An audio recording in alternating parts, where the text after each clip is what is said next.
MMOs have been a staple in my gaming life for as long as I can remember. Some of my earliest and most memorable gaming experiences came from EverQuest 1 or EverQuest 2, and as I got older, the list expanded into the games like Guild Wars 2, Black Desert Online, Terra, Neverwinter, Skyforge, Rift, and many others. Some of these games I only dabbled in for a few weeks, while others stuck with me for years. A few of them I'm still actively playing today. The early 2000s gave us some of the most memorable MMO content ever created. In fact, a huge portion of what people are still playing today is built on foundations laid during that era. Take World of Warcraft, for example, released all the way back in 2004, and it is still the largest MMO in the world. Other long-standing pillars of the genre include Final Fantasy XIV, RuneScape, Guild Wars, and EVE Online. The interesting and maybe concerning trend here is that almost every major MMO still thriving today was released before 2015. So the big question becomes, what happened? Is the MMO genre dying? Or is it simply a victim of changing players, changing expectations, and a changing industry? I think there are two major forces at play here. The first one has nothing to do with players at all. It's the real-world constraints surrounding MMO development. One unintended benefit of following Ashes of Creation is that it gave us a rare look behind the curtain at just how difficult it is to build an MMO from the ground up. Regardless of how you feel about that project, it highlighted a critical truth.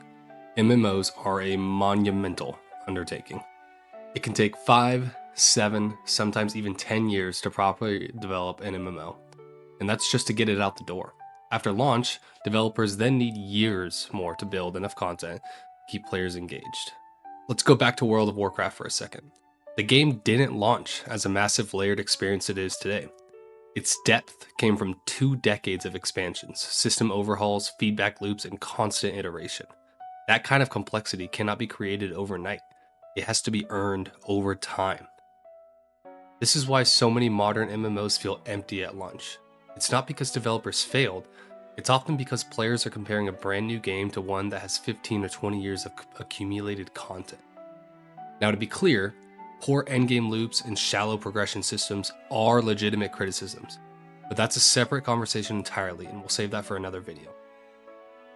MMOs are also incredibly expensive to maintain and even more to build. Development alone can cost anywhere from tens of millions to hundreds of millions of dollars. Then you have ongoing costs, server infrastructure, customer support, live operations, engine updates, employee salaries and benefits, marketing, licensing. The list never ends. Annual operating costs can easily hit $20 to $30 million a year, if not more. When you factor in the declining mainstream appeal of MMOs, it's easy to see why investors hesitate. From a risk perspective, it's far safer to fund a single-player ARPG, a live service shooter, or a competitive MOBA than it is to bankroll a decade-long MMO project that may never find its audience. And this is where Kickstarter MMOs enter the picture, and why so many players are understandably cautious, especially after the recent issues with Ashes of Creation. Another major issue is innovation, or the lack thereof. When a new MMO enters development, studios essentially face 2 options. Option 1, follow the traditional MMO formula. Think theme park progression, tab targeting combat, instance raids, the World of Warcraft or Final Fantasy XIV model. This approach is safe, familiar, and proven, but it always leads to accusations of being boring or just another clone. Players look at it and will say, well, why would I leave an MMO I've already invested 10 years just to do the same thing? Option 2, the developers can try something new. Reinvent the wheel, if you will. We've seen attempts at this with large-scale PvP systems in Throne and Liberty, dynamic event-driven worlds in Guild Wars 2, or experimental combat designs in New World. Some of these ideas are genuinely exciting, but they're also incredibly risky. Take Throne and Liberty, for example. The game was built for large-scale PvP, and when it launched, there was a huge audience interested in the game. However, months later, many found that the player population was decimated as it only satisfied a small niche of gamers. When these new ideas fail, they don't just fail quietly. It's an absolute disaster. The game might end up appealing to a very narrow niche, which simply isn't enough to sustain an MMO long term. And when studios see how often innovation leads to collapse, it reinforces a fear of taking risk at all. Why gamble hundreds of millions of dollars When playing it safe, even if uninspired, has a better chance of survival. Another uncomfortable topic we have to address is monetization. Modern MMOs have increasingly leaned into pay for convenience and pay for power systems. And while this model has seen success in some Eastern markets, it doesn't take very well to Western audiences. And here's the hard truth: players are a part of this problem. When a pay to win MMO launches, there's always a small but dedicated group of players willing to spend heavily for an advantage. No judgment, I've been there myself.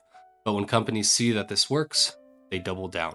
The result is predictable: short-term profits at the cost of long-term trust. Players leave, communities fracture, and the genre's reputation takes another hit. Think Black Desert, think Throne and Liberty. Both of these games have massive pay-to-win issues, and they only cater to a very narrow audience. And every year, it seems like it gets worse and worse and worse. Hey guys, real quick, if you're enjoying this content, please consider liking and subscribing to keep up to date with all my new releases. It helps out a lot, and I really appreciate it. Now back to the video. Now let's talk about the other half of the picture: us players. It's easy to blame developers and publishers, and sometimes that blame is absolutely justified. But we also need to acknowledge the elephant in the room, which is how much gamers themselves have changed. 10 years ago, the average MMO player was roughly 23 to 27 years old. Today, that number has crept up closer to 30 or to 35. MMOs, by their very nature, are designed around traits that skewer to an older audience. First, they require long-term thinking. Progression is slow, rewards are delayed, advancement often involves repetition and patience. That's a hard sell in a gaming landscape built around instant feedback and constant stimulation. Second, MMOs demand social cooperation. Guilds, raids, alliances, these systems require communication, coordination, and time commitment. Compare that to a game where you can jump into a 5-minute match, get your dopamine hit, and log off. Third, MMOs are system heavy. They are overwhelming by design, which is why people love them. Stats, gear, crafting, economies, builds, world events. It's a lot to absorb, especially for new players that are not used to that complexity. These traits are what make MMOs special and set them apart from other genres, but unfortunately, they are also the very reason so many players leave. MMOs didn't fail, they aged. Here's the good news: I don't think MMOs are going anywhere. Every time a new MMO launches, we still see a massive initial interest. That tells us the hunger is still there. Players want the next great MMO. They're just tired of being disappointed. For a long time, I wasn't sure if a future without aggressive monetization was even possible. But recent releases, such as Where Winds Meet, have started to give me hope that a different path exists. On top of that, advances in technology, and yes, even AI, could significantly reduce development costs over time. Now, not to replace creativity, but to assist with this asset generation, testing, optimization, and iteration. Just like any new technology, it started rough, but it's improving rapidly.